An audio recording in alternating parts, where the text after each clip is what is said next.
좋은 자리에서 만나 뵙게 돼서 너무나 반갑고 즐겁고 영광입니다. 네. 저는 이제 전공이 인지심리학자예요. 인지심리학자인데 그래서 가끔 제가 이런 부모 교육이나 부모 포럼 같은 거 할 때 가끔 섭외가 됩니다. 그런 포럼에서 가끔 이제 정말 용기 있게 손들고 자기 아이의 문제를 얘기하실 때 되게 많이 말씀하시는 게 아이가 적응을 못한다, 수업 시간에 집중을 못한다, 끝까지 하는 게 없다, 몽상에 잠긴다, 그리고 아이들이 자꾸 괴롭힌다. 정확하게 일론 머스크의 우리로 치면 중학교 정도의 시기죠. 네. 굉장히 부정적이죠. 일론 머스크는 뭐 페이팔 시대 때부터 저희 인지심리학자들에게 아스퍼 증후군이 있는 친구가 지금 사업에 성공한 친구가 있다 라고 해서 가끔씩 소리가 들려왔던 그런 사람이거든요. 20년도 더 전부터. 일론 머스크 회사들은 정말 많죠. 그런데 일론 머스크로부터 배우고 싶은 건 일론 머스크 미쳤다는 얘기 많이 들어보시잖아요. 사기꾼 뭐 이런 얘기도 많이 들으시고요. 결과를 보고 난 다음에는 다 예측하고 내 그럴 줄 알았어 라고 얘기하고 있지만 인지심리학자들이 독하게 마음먹고 진짜로 알고 있었는지 물어봅니다. 그럼 99.9% 모르고 있었어요.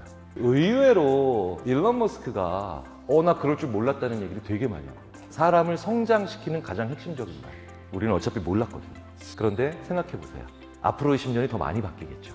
그러니까 대부분 그래서 지금 미친 사람들은 10년 후에 보면 물론 여전히 미친 사람들이 있지만 그런데 그 사람들만 세상을 변하는 건 분명히 맞긴 맞습니다.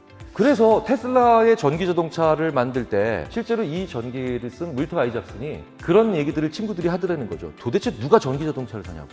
그런데 그럼 너는 어느 자동차에 투자할래? 라고 했더니 아무도 대답을 못 하더라는 거죠.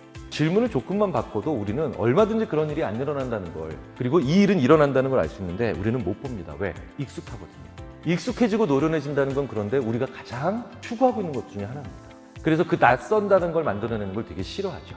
일론 머스크는 어렸을 때 컴퓨터 게임기를 많이 가지고 놀았다는 사실은 많이 알려져 있지만요. 일론 머스크의 어린 시절을 가장 중요한 특징을 꼽으라고 하면 독서입니다. 책을 읽는 거예요.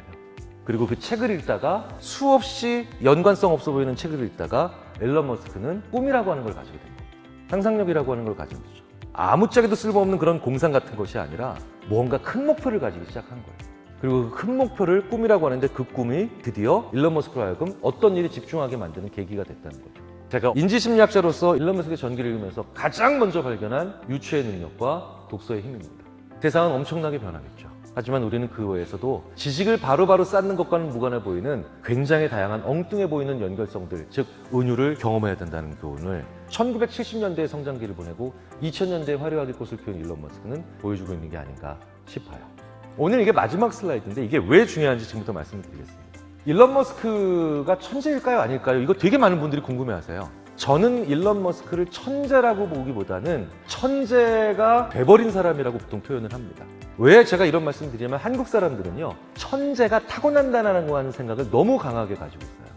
근데 너무 좌절스럽지 않으세요? 저희가 아무리 연구해도 IQ 같은 지능과 그 다음에 성격은 타고나는 건 맞아요. 그런데 타고난 재능, 그중에 특히 IQ 같은 건 사실은 인간에 대해서 얼마나 설명할까? 사실 많이 설명 못하죠. 실제로 일론 머스크의 지능을 판단하던 대부분의 교사들은 발달장애가 있는 수준으로, 학습장애가 있는 수준으로 평가를 했으니까요. 그런데 지금 보면 그 사람은 완연한 천재가 돼 있는 것 같죠. 자, 왜 그렇게 됐을까요?